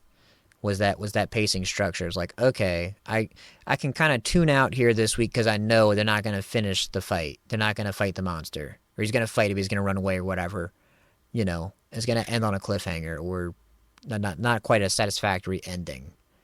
Yeah, and like that hurts it weekly, but for me, like it kind of reminds me of Comrade Double, which has a I would say Comrade Double has almost the exact same like plot structure as Zets, where Mm, every like two episode chunks is going to be the investigation case. okay. So, you know, that I think Zets will benefit pretty greatly from just going back and watching it after the show's done. Mm. Yeah, more rewatch or a whole binge watch versus watching it weekly. Definitely. I however cannot say the same. I mean, it'll probably be good on watch later, but can't quite say the same for Ultraman Omega, which I say somewhat recently wrapped up last month. I love that show. I mean, I like Zets. I love Zets as well, but I guess I just am a little more in line with Ultraman. I guess I just like the giants. Who doesn't love a giant hero? Yeah. Um, And like new gen Ultraman has been I would say consistently it fantastic. has. And I think a lot of that might be because it just has less episodes. Like 20 episodes is a lot more watchable. So you can kind of get a pretty completed show. Like my favorite newer Ultraman's Blazar, which we watched that together. But you know, the worst thing you can say about Blazer is Earth Garon's a jobber, and you do miss that cast of characters once the show's done. Absolutely. No, I agree. And I think Blazar's still my favorite as well of the new gen. Definitely. But I've loved each season. Arc was great. Omega's been great. You know, but Blazar definitely was the one that stuck out to me the most. But yeah, absolutely. I mean, same thing. It's like the worst, the big offender is that Earth Garon doesn't get a kill, which is a shame. And then it had such a great cast. Uh, a great lineup of characters. It was a lot of fun. Great chemistry. And the past two seasons haven't had that as much, Arc and Omega, but they still did a really good job with everybody. Still need to watch the Arc movie. I still haven't seen the Arc movie because they never put that to streaming. I don't think it was on the Blu-ray release of the show. It was 2-in-1, I which know is that nice. Tubi has the Ultraman Blazer movie, which is always surprising what things Tubi has. Tubi's insane. They like, I mean, they kind of came out of nowhere. I mean, they've existed for a while, but they just showed up one day and like, all right, we've got all of these shows. Like they've got Gundam X, which is Yeah, we have fitting. some of like the worst shows you could ever find on a streaming platform, but then also super niche things that you wouldn't think are anywhere, but then they just have them available to you. It's just there, and they're not bad with the ads. You can pay for the ads. This is even not a paid plug, by the way. I'm not sponsored by Tubi, although if they want to, hey, you know, uh, yeah, like it's a weirdly good catalog of stuff on there, and you won't find it You can anywhere else. watch most of the early era, like Zoo Ranger adjacent Sentai seasons as well. Like they have Jetman onward. Damn, so that's like everything in the '90s, pretty much. That's really good. That's a great catalog. That's a great Yeah, catalog of go stuff. watch Ninja Sentai Kaku Ranger. Oh, That is all free on Tubi, and you will not have a bad time with that one. nice. Isn't Kaku Ranger? Isn't I want to say the Black Ranger? Isn't that also the guy who played Kai in Ultraman Powered? Is that him? I know the Kaku Ranger Black is a he was an American? Yeah, so that's the guy who played Ultraman Yeah. Powered, or is Human Okay. Ghost? Yeah, because he's the American Ninja Jiraiya Okay, who apparently didn't know a lot of Japanese when he got on that show. Nah, because he's American. He was born in America. He's Japanese American, but yeah, born in America, raised in America for the most part, to my understanding. So he will just speak in English throughout the show. Oh, that's funny. That's pretty funny. I gotta watch. I gotta watch that. Because I loved him in Ultraman. He didn't do a lot in Ultraman. Shockingly, to be the Ultraman host and not be like the main character, not being like the driving force, was an interesting change. Like he's there, but it's more so like the commander being the main character in that show. Not as bad as I thought it was going to be. And a lot of people are like, "Oh, the action's not good." And the action is not great, but they're trying some things. And again, it's a studio that didn't quite have the wraps of like doing tokusatsu. So, everyone's like, "Oh, just make a costume and put some buildings there and you're good to go." It's a lot more work than that, especially like designing the costumes, not just for looks, but for form and function. Quite the art. It really is quite the art. But no, he also did the English dub voice for Powered in the new Ultraman show, one of the new shows on YouTube. One of the green screen shows that they do in between seasons. Which was neat to see that kind of, be brought full circle. Still strange that the one American Ultraman series has never been released or aired in America. Yeah, it was produced over here, but it didn't get made over here. Nope. Well, Ultraman's kind of got you've run into people that remember the old dub of original Ultraman. Yeah. And I've had people say, "Oh, they really need to make more of that." I'm like, "Buddy, they never stopped making it." Yeah, they're still doing it. They're even dubbing it now. You would not run out of Ultraman things to watch. No, there's so much. But yeah, I've met quite a few people that know. When I was Kamen Rider the other day, the guy who took my picture knew Ultraman. He didn't know Kamen Rider, but he knew Ultraman. And I was like, yeah, it's like Ultraman, but he's That's a guy crazy. How are you into Ultraman but not Kamen Rider? Right? And the only thing, because he was a little bit older, right? The only thing I can assume is that he watched the old dub. And I was like, that is insane. Because Ultraman just didn't quite have the same reach in America. Because, they did the original, and then they didn't do 7. They didn't do anything else. We did get Ultraman Great. We've got the Netflix manga sequel, and then the Ultraman Rising, which really good movie. I just don't think it brought in people to go check out more Ultraman, since it's quite different from what you would expect.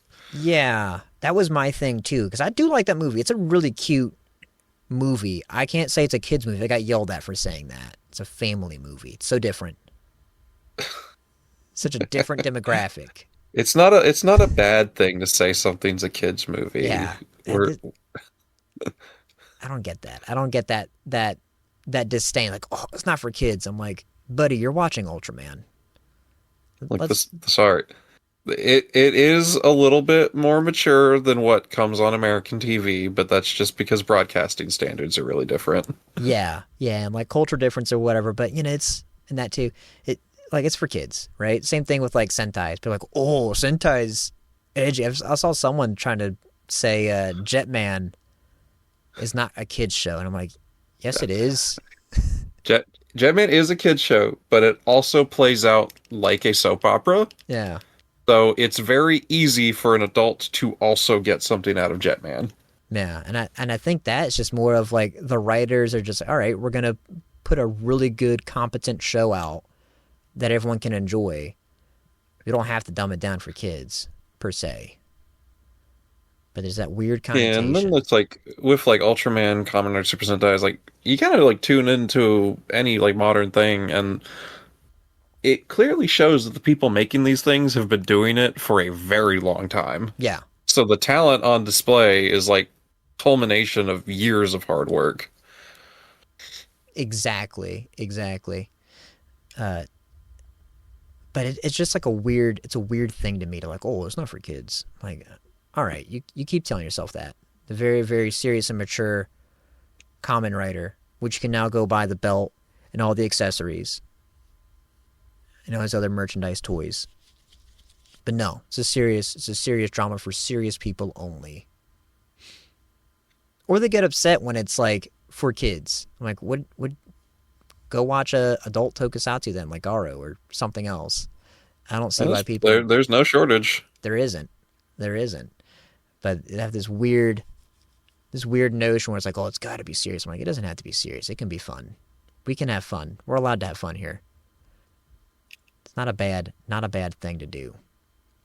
There's some interesting toku out there. There's definitely some interesting toku fan base, guys.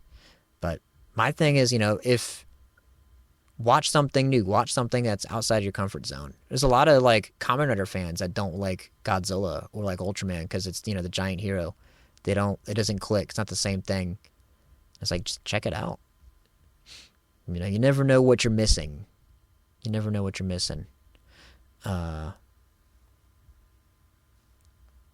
Although we gotta talk about what you've picked up recently.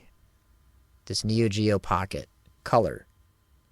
Yeah, I have a tendency, like, if I get into something, I kind of go on a little bit of a deep dive, but I'm a huge SNK fan, so I play a lot of SNK games, King of Fighters, Mark of the Wolves. Those are like my favorite things, Yeah. and any niche arcade game they've ever had. But uh, we're a group that enjoys retro gaming, and original hardware is always nice to have. It is. I was out at my local game store, and I see a NeoGeo Pocket Color with a plethora of games available. So on a whim, I just kind of bought it, and I was like, this is really cool, but, the screen's could be better. So I got into, I modded my first, like, retro handheld to put in, like, a nice, IPS screen, which did drop its advertised battery life of like 40 hours, which is crazy impressive for a handheld. Because like Game Boy had good battery life, but you have any other handheld of that era and they are dead in hours. Yeah. Like Sega Nomad is horrible. Sega Game Gear, Not good. similar. Yeah, not good battery life. That is insane. I'm shocked there's an IPS mod or kit for the NeoGeo Pocket Color. Yeah, there was a backlit mod, and then I just kind of lucked out and I was like, oh, well, someone has been working on this. So it's a lot more easily available to pick up. So I got it at the exact right time because the IPS mod came out like 2 years ago.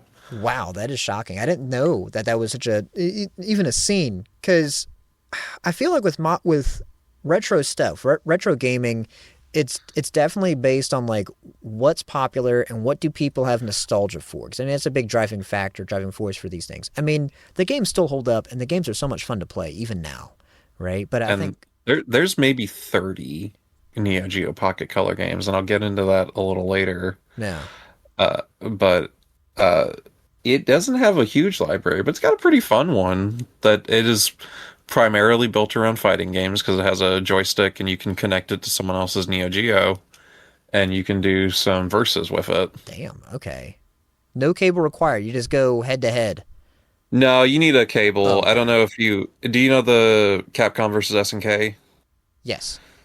So one of like I think Kinu Nishimura, the Capcom artist, drew it. It's Kyo Kusanagi of King of Fighters playing with Sakura from Street Fighter, and they've got their link cable and they're playing on the Neo Geo Pocket. Oh, that's wild. That's like one of my favorite pieces of art. I gotta look at that art. I love that. I love that. But I didn't know that they had already made flashcards for it. But again, I came in at a good time because previously the only flashcards you could get for this thing could hold 2 games, and there's a switch on it that you change between games. Oh, yeah, it's like an old style Yeah. But now there's one that has a user interface where you boot it up and you have 5 games that you've loaded onto the RAM. So you can select from those 5, but you could hold like the 30 or so games that were made on it. You just can't switch between them all. It takes like a couple of minutes for it to load onto the actual cartridge RAM. Okay. Because Okay. there's a handful of unreleased NeoGeo Pocket games. Like there's this mecha turn-based strategy RPG that came out in America, but the console just got discontinued. Oh, So they packaged up all of those and sent them back over to the EU and Japan region. So you can pick up a Japanese copy of this RPG and it's fully translated in English huh. That because is it was just came out at the end of the console's lifespan. wild. I mean, I'm shocked we even got the NeoGeo Pocket Color in the States. Just because it's. I mean, NeoGeo was always. And SNK stuff was always very A, high end, and B, niche. And so you go into And the the. only thing that killed them was they got bought out, and then when they got bought out, the people who owned them went really hard into pachinko, so games stopped coming, and then SNK went bankrupt for about 6 years. Right. Because I mean, you had the AVS, they had the Pocket. I mean, and that's crazy to get into the. Wasn't it Gunpei Yokoi working on that? I'm thinking the Wonder Swan. That's the Wonder That's Swan. Wonder Swan, right? Whoops, whoops. Different handheld. Uh, but Equally niche SNK though. equally niche, you know. But SNK is saying like, yeah, we're gonna throw our hat in the ring at like what 1998. Yeah, and surprisingly, you look at the numbers, the Neo Geo Pocket Color, it took up a decent percentage of the handheld game market. Like Really? it wasn't like the heaviest hitter because like you can't beat Nintendo, No, but it it wasn't a chump. that is surprising. Because I mean, it's And just one of those you don't hear people talk about. yeah, so when I saw that, it's like I had to get it, and I maybe spent like $500 getting it and all of the games they had, but I basically got every game I would have wanted because I I mean, got Samurai Showdown, Fatal Fury, Sonic, uh, SNK versus Capcom Card Fight. so that's like the best of the library right there. Most of it. So, yeah, whoever had this before me just had all of the games that I would have wanted anyway, and getting that screen modded in now, it's like I can just keep that in my pocket. I've got a little Caillou charm on it from a Hololive, Oh, that's cute. I love that. So, and I've sold people on the system because I'm like, here, hold this and see what it's like to have a handheld console that was actually made to be held by human hands. ooh, that is like actually quite few and far between.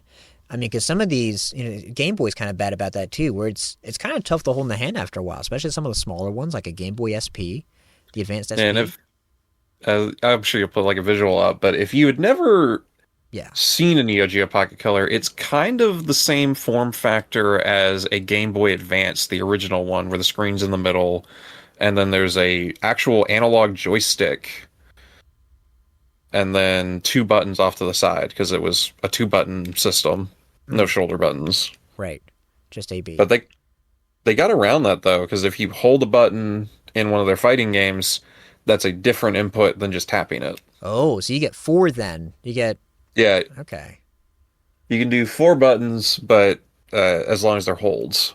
right, right. So you have like tap and then hold for like a weak and strong for like a fighting Which game. is perfect because if you know SNK fighting games, SNK fighting games are 4 buttons So because that the works. Neo Geo system only had the 4. That's true. That is true. That checks out then. That checks out. Yeah, because I right now, like retro handheld wise, I do have a Game Boy Advanced SP, which I probably have to change the battery on again. I haven't changed the battery on that in a long time. And when I bought it, it had a dead battery. And then I've got a Sega Game Gear, which isn't portable. No, No, it's not at that is a all. novelty. No, it's a novelty thing. I love it, but it's not portable in the least. I've got a carrying case for it, and it might as well just be a suitcase. It is not at all practical to carry it around, nor lug. What is it? The 6 or 8 AA batteries for 4 hours of battery I, life. I I think it's 8. I think it's 8. I think it's 8 for maybe like 6 hours. Um, And like if you had that as a child, that is an entire pack of batteries that should be used for a remote control in the house. yeah, could be used for a lot of other things. Being eaten up so you can play Sonic Chaos on the go.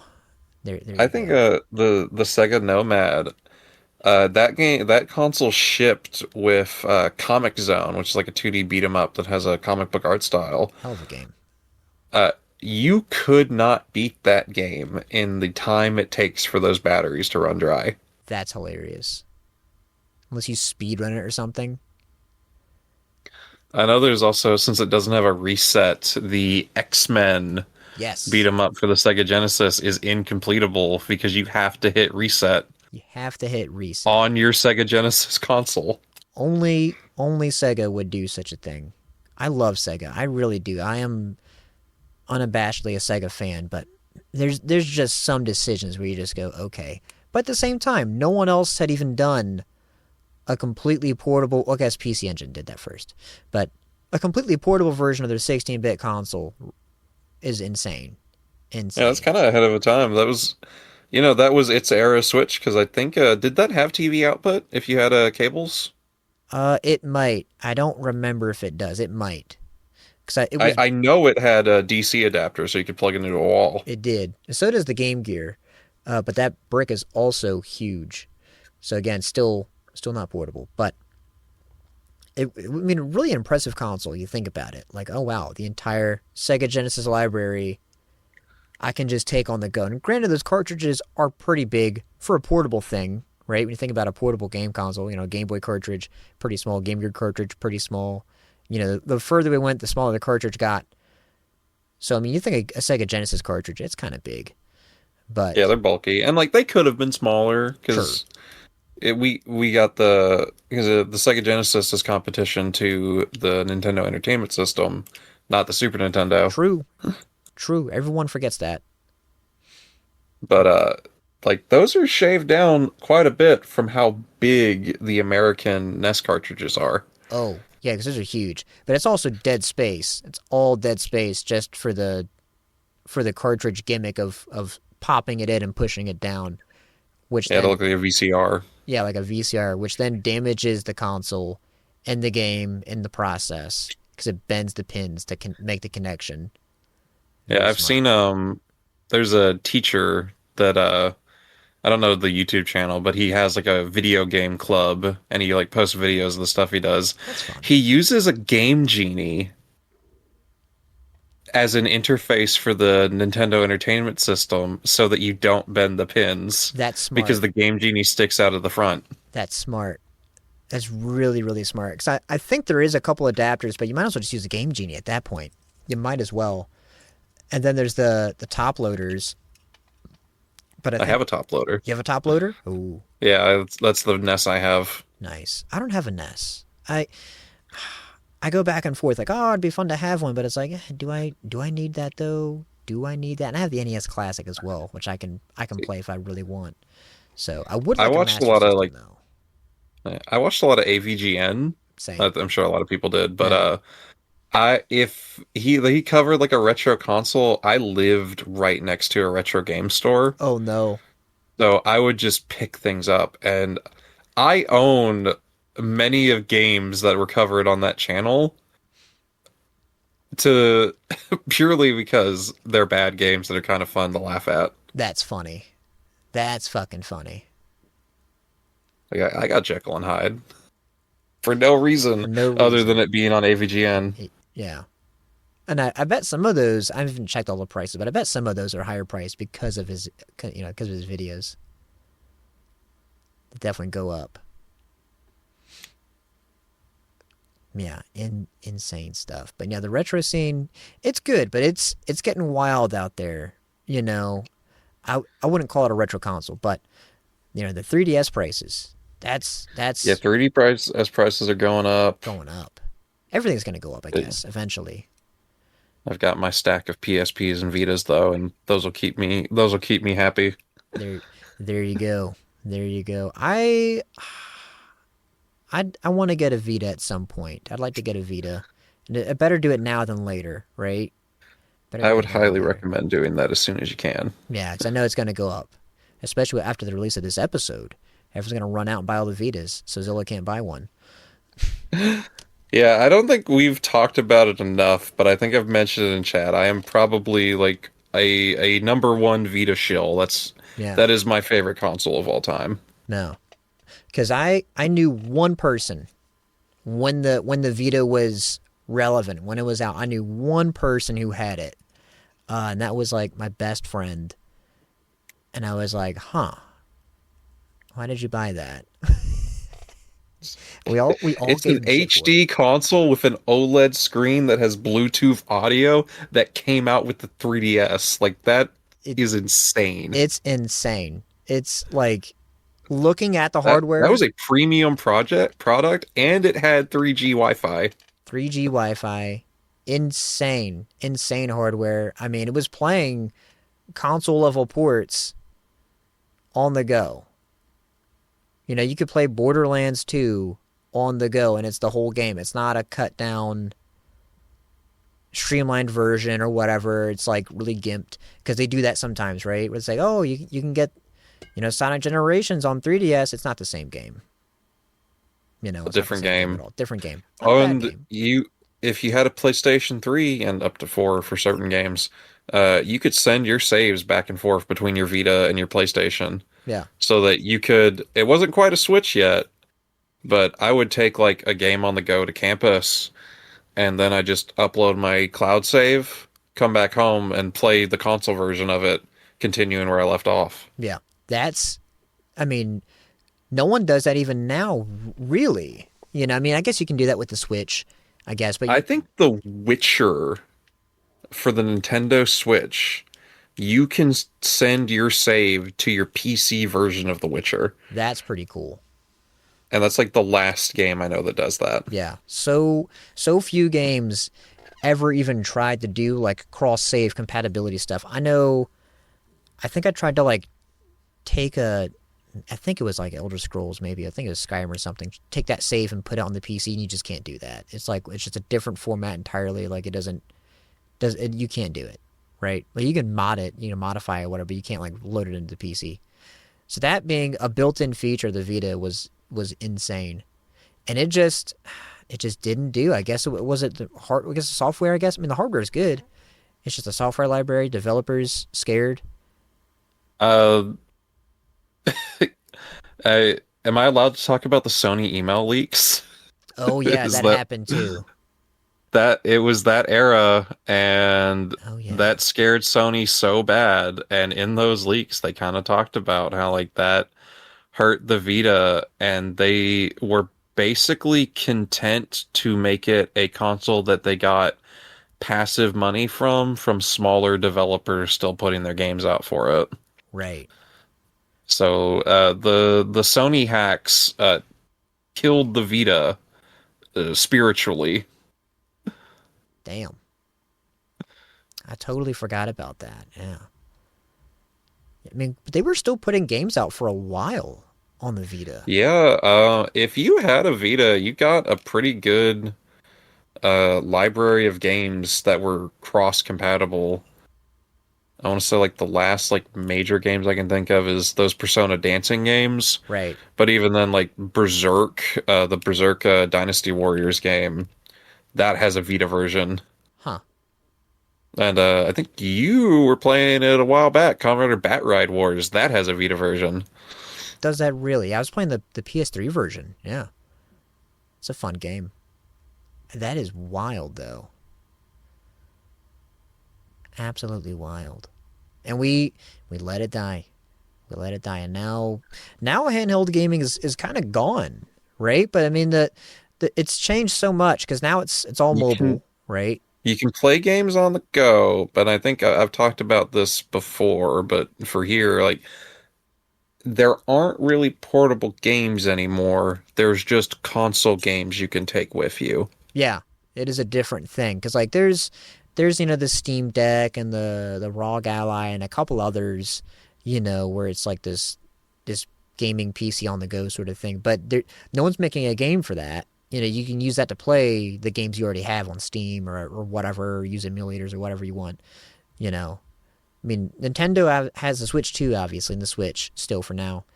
But those games are console games. They're all console games. It's not really made to be bite Yeah, like sized or played on the go. like you would play like Final Fantasy Crisis Core, Resident Evil Revelations. Those are all games that have like really bite-sized levels, and a lot of those games were built in mind with the Japanese public transport. So you could sit down and play a couple missions in something. Yeah, like But now it's like if I was gonna sit down and like play my Switch, like that's still time commitment because those are all like big console games, especially with the Switch 2. The yeah, Switch 2 is just getting like full released games that you would see on other systems now. yeah. That was kind of a thing that kept me away from playing Switch on the go so much because, like you said, it's a big time commitment, and it's like, oh, I've got maybe like a 20 minutes or 30 minutes, but you can't really get like Breath of the Wild, right? You're not getting anywhere really in 20 minutes in Breath of the Wild. You might be able to do like uh, one of the temples, one of the challenges there, but that's it. Yeah, Shrines. like handheld gaming to me now, like for the major release, because I have a Steam Deck, I love that thing. Sure. I use it to play the Steam games naturally, No. but the portable consoles for me aren't. I'm gonna take this out somewhere. This is well, now I can lay down in bed or chill on the couch while someone else is watching the TV, and I can play a video game. That's also a good point. I think it's a good way to look at But it like as that's well. what they are now. Or Switch is a good thing to take if you do a convention. You bring the dock with you, and then you can throw it up on the TV. Yeah, it is pretty easy to bring. I did that. I took a trip last year and I had the Switch and it was pretty fun. Um, Playing some virtual racing. Great port locked to the Switch by M2. Um, but I mean, you can at least still buy that one. Unlike other games, Sega delisted. Looking at you, that makes me mad. That really makes me mad. I don't know what the hell they're doing at Sega, but they need to knock it off. They need to I knock would it say you off. could buy them in the new Yakuza because all of those arcade games end up in a Yakuza game one way or another, but that new one is not so good. Yeah, it's yeah. I've heard some interesting things. Yeah, Kiwami 3. I don't know how you fumble that bag. That looks rough.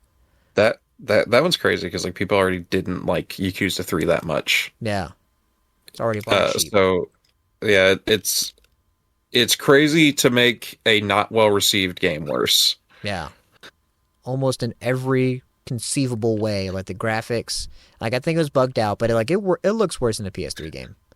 It Yeah, they genuinely also looks worse.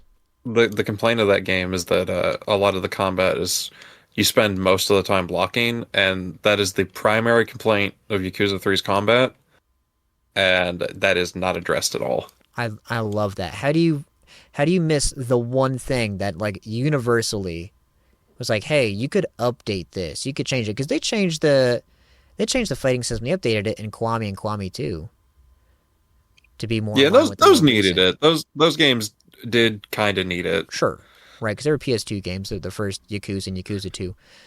So to keep it in line with the rest of the more recent releases at the time makes sense. But how do you not do that with the one that like a lot of people say like, hey, could use it?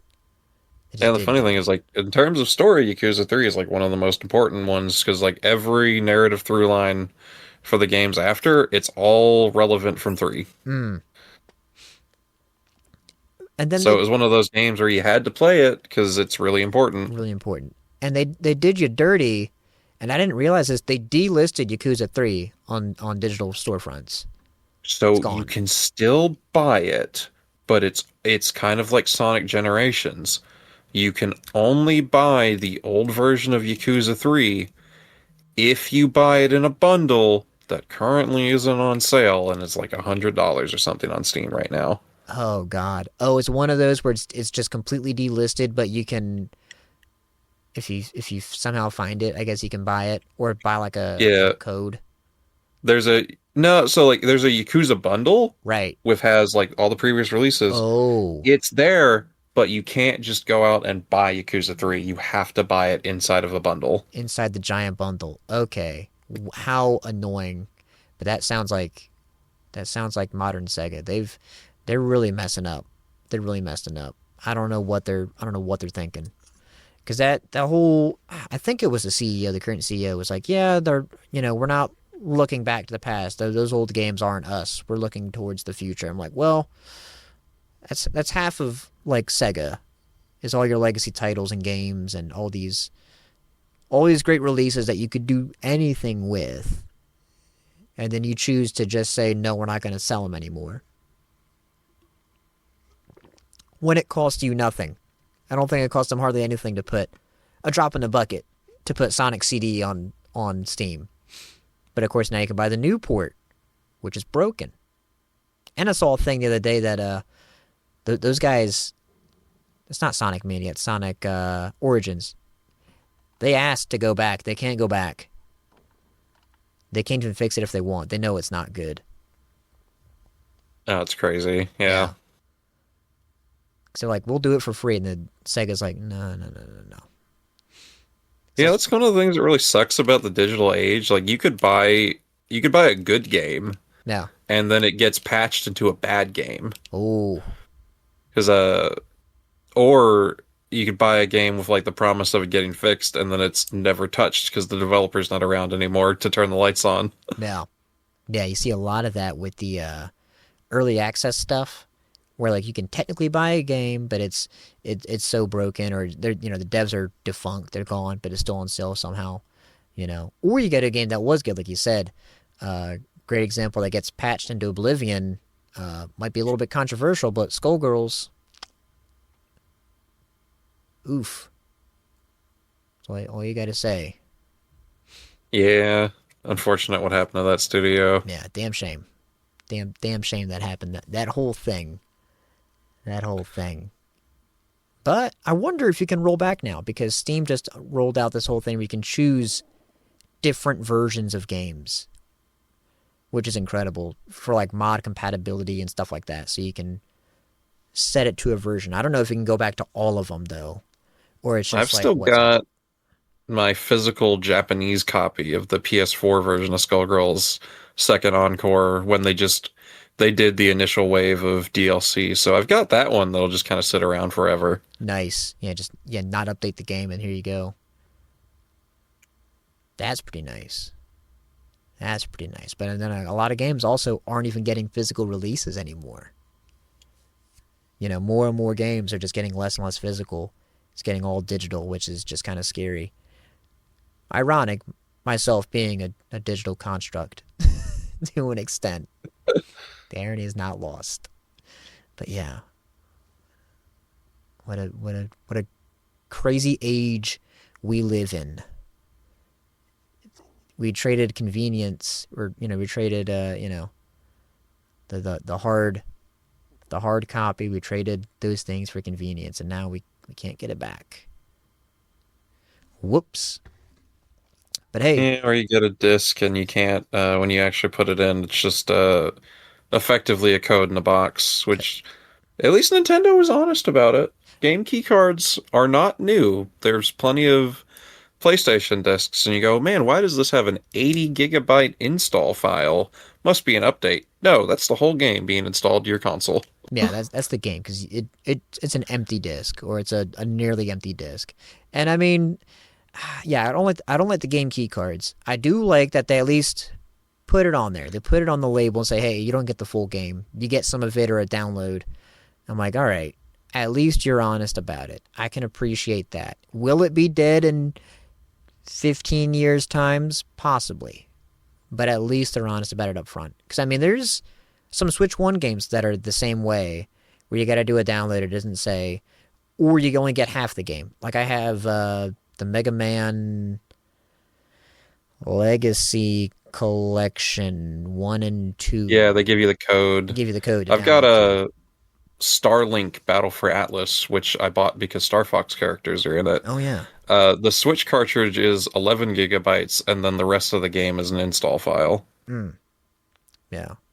And the Mega Man one, it's kind of worse because there's no physical for that second half. The first half is it on the cartridge, which I feel like they probably could have squeezed all of Mega Man on there. That can't be that big. It's Mega Man. It's NES stuff. So you're out of luck. But that's a scary thing with some of that.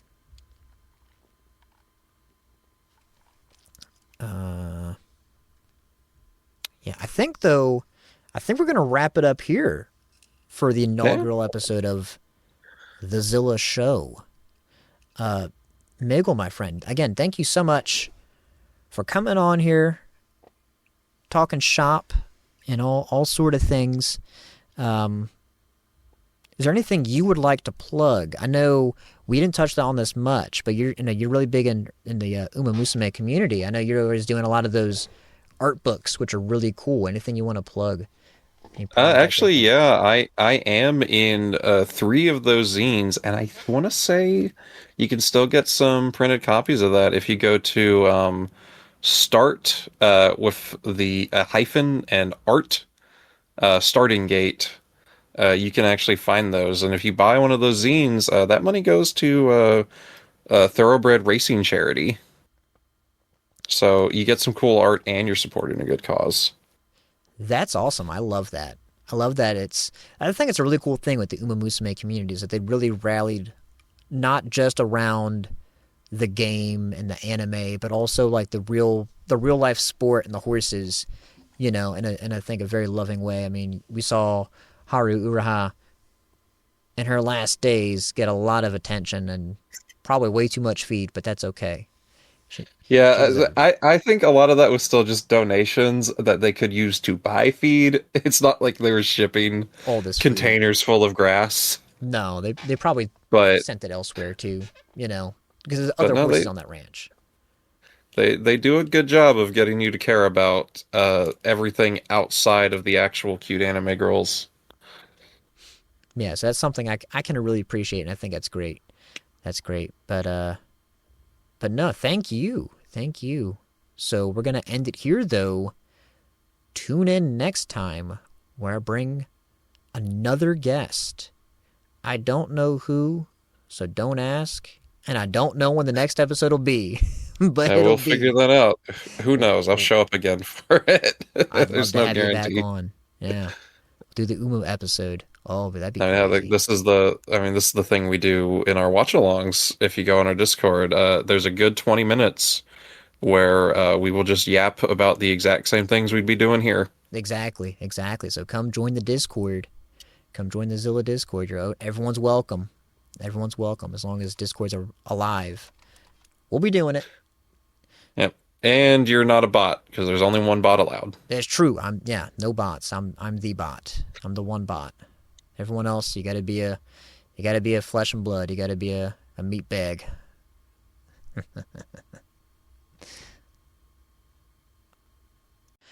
And that's all for the show. Again, thank you so much for tuning in.